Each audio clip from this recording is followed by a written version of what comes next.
ದೇಶದಲ್ಲಿ ಕಠಿಣ ಆರ್ಥಿಕ ಬಿಕ್ಕಟ್ಟು ತಲೆದೋರಿದ್ರೂ ನೋಟ್ ಬ್ಯಾನ್ ಪರಿಸ್ಥಿತಿಯಲ್ಲೂ ಗ್ರಾಮೀಣ ಮಟ್ಟದ ಸಹಕಾರಿ ಕ್ಷೇತ್ರದ ಬ್ಯಾಂಕ್ಗಳು ತಮ್ಮ ಕಾರ್ಯನಿಷ್ಠೆಯಿಂದ ಸದೃಢವಾಗಿದೆ ಎಂದು ಜಿಲ್ಲಾ ಸಹಕಾರಿ ಯೂನಿಯನ್ ಅಧ್ಯಕ್ಷ ಹರೀಶ್ ಆಚಾರ್ ಹೇಳಿದರು.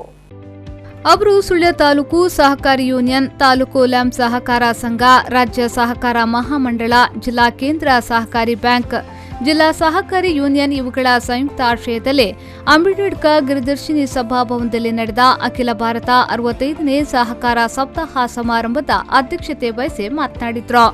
ಗಾಂಧೀಜಿಯವರ ಕಲ್ಪನೆಯಂತೆ ಸಹಕಾರಿ ಕ್ಷೇತ್ರ ಮುಂದುವರಿಯುತ್ತಿದೆ.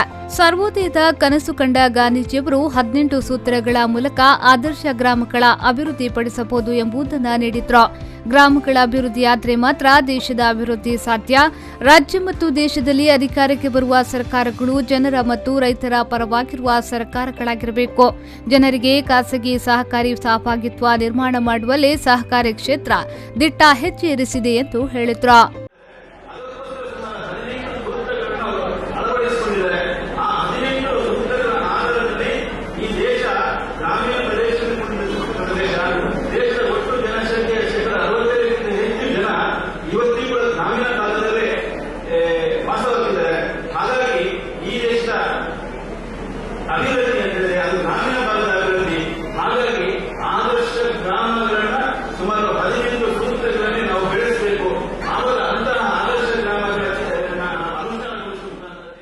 ಸಮಾರಂಭದ ಮುಖ್ಯ ಅತಿಥಿ ಜಿಲ್ಲಾ ಸಹಕಾರಿ ಬ್ಯಾಂಕ್ನ ನಿರ್ದೇಶಕ ಕೆಎಸ್ ದೇವರಾಜ್ ಅವರು ಮಾತನಾಡಿ, ಸಹಕಾರಿ ಕ್ಷೇತ್ರ ಮನುಷ್ಯಪಥ ಮತ್ತು ವಿಶ್ವಪಥದ ನಂಬಿಕೆಯಲ್ಲಿ ನಡೆಯುತ್ತಿದೆ.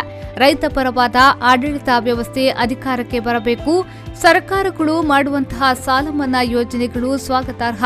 ಆದರೆ ಆರ್ಥಿಕ ಸಂಸ್ಥೆಗಳು ಸದೃಢ ರೀತಿಯಲ್ಲಿ ಸಾಗುವಂತೆ ಮಾಡುವುದು ಸರ್ಕಾರದ ಆದ್ಯ ಕರ್ತವ್ಯ ಎಂದು ಹೇಳಿದರು. ಮನುಷ್ಯ ಮತ ವಿಶ್ವಪಥ, ನಾವೆಲ್ಲರೂ ಕೂಡ ಇವತ್ತು ಮನುಷ್ಯ ಮತದಲ್ಲಿ ವಿಶ್ವಪಥದಲ್ಲಿ ನೀನಾಗಿದ್ದರೆ ನಾನಿನಾಗೆ ಅಂತಂದ್ರೆ ಪರಸ್ಪರ ಸಹಕಾರದಿಂದ ನಮ್ಮ ಬದುಕು ನಡೀತದೆ, ನಡೀಬೇಕು ಅಂತಕ್ಕಂಥ ವಿಚಾರವನ್ನ ನಾವು ಕಂಡುಕೊಂಡಿದ್ದೇವೆ. ಮಾಡತಕ್ಕಂಥದ್ದು, ಶೋಷಣೆ ಆಗ್ತಕ್ಕಂಥದ್ದು ರೈತರಿಗೆ ಸ್ವಾಗತ. ಆದರೆ ಅದೇ ರೀತಿಯಲ್ಲಿ ಆರ್ಥಿಕ ಸಂಸ್ಥೆಗಳು ಕೂಡ ಎಲ್ಲೂ ತೊಂದರೆಗೆ ಸಿಲುಕಿಕೊಳ್ಳದಂತೆ ಇರತಕ್ಕಂಥ ಜಾಗ್ರತೆಯನ್ನು ಕೂಡ ಸರ್ಕಾರ ಮಾಡಬೇಕಾಗ್ತದೆ. ಸಹಕಾರ ಸಪ್ತಾಹಕ್ಕೆ ಶಾಸಕ ಸಂಗಾರ ಅವರು ಚಾಲನೆಯನ್ನ ನೀಡಿದ್ರು.